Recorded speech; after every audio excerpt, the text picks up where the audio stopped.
बड़ी खबर निकल कर आ रही है। भोपाल से बीजेपी की अहम बैठक हुई खत्म। करीब 5 घंटे तक चली है ये बैठक। इस वक्त ये बड़ी खबर निकल कर आ रही है। भोपाल से बीजेपी की अहम बैठक खत्म हो चुकी है और करीब 5 घंटे तक ये बैठक चली है। आपको बता दें कि भोपाल में ये बीजेपी की अहम बैठक हुई। लोकसभा चुनाव को लेकर के इसमें चर्चा हुई है। बीजेपी की अहम बैठक खत्म हुई है। करीब 5 घंटे तक ये बैठक चली है। सीएम मोहन यादव सहित भाजपा के तमाम वरिष्ठ नेता इसमें शामिल रहे हैं।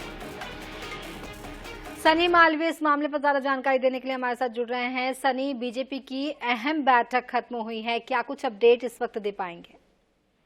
जी, निश्चित तौर पर आचार संहिता के बाद बीजेपी का जो ताबड़तोड़ चुनावी एक्शन है वो लगातार शुरू हो गया है। पहले चरण की लोकसभा की चुनावी तैयारियों की समीक्षा बैठक आज जो है खत्म हो गई है। करीब 5 घंटे तक ये बैठक चली, लगातार मंथन चला। जिन बैठकों लोकसभा सीटों पर चर्चा की जा रही थी, जिसमें अहम सीट जो थी छिंदवाड़ा, क्योंकि छिंदवाड़ा जो सीट है वो कमलनाथ का गढ़ कहा जाता है, इसलिए छिंदवाड़ा सीट के जो प्रत्याशी थे वो भी इसमें मौजूद थे। विवेक बंटी साहू पदाधिकारी, उनको भोपाल बुलाया गया था। लोगों में बैठकर चर्चा की गई, मंथन की गई, किस तरह की रणनीति बनाना है, किस तरह से चुनावी मैदान में उतरना है। क्योंकि हालांकि आपको बता दें कि कमलनाथ के करीबी सैयद जाफर ने आज बीजेपी शामिल कर ली और बीजेपी शामिल होने से ठीक पहले करीब 1 घंटा उनकी भी सीएम मोहन यादव, प्रदेश अध्यक्ष बीडी शर्मा से चर्चा हुई थी, कभी मुलाकात थी। उसके बाद ही उन्होंने बीजेपी का दामन थामा। इसके साथ ही आपको बता दें कि मंडला, बालाघाट, सीधी और ऐसी जो लोकसभा सीट है, इन सीटों पर भी जो है चर्चा हुई है। सभी उम्मीदवार जो है भोपाल के बीजेपी दफ्तर में मौजूद थे और सभी जो है बीजेपी कार्यालय से रवाना हो गए।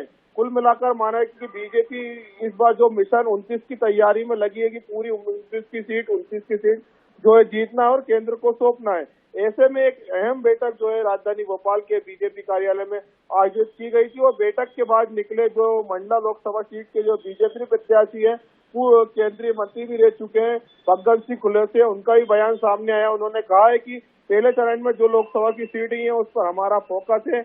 ये टारगेट को लेकर बैठक हुई है। सीधी, बालाघाट, छिंदवाड़ा समेत ये मतदान वाली सीट को लेकर बैठक हुई है। कई मामलों पर विचार और मंथन भी हुआ है। सभी 29 सीट पर उन्होंने जीत का दावा किया है। जी सनी, इस पूरी जानकारी के लिए आपका बहुत बहुत शुक्रिया।